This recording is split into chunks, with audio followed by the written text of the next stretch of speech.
That's impressive. That's nasty, man. Introducing Planet Green, the first all-grain TV network.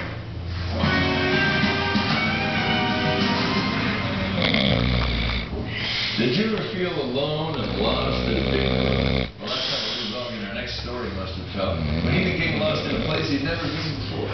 It's a miracle where he ended up. Christine Fontaine and her dog Barney are inseparable. They even watch TV together. Barney's favorites are animal shows.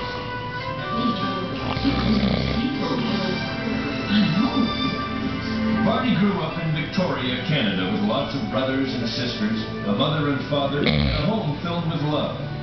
When he was only 2, they moved to the country 20 miles up the coast. It was paradise for the little dog. But 8 years later, they suffered a terrible loss. Christine's husband died unexpectedly, and everything changed.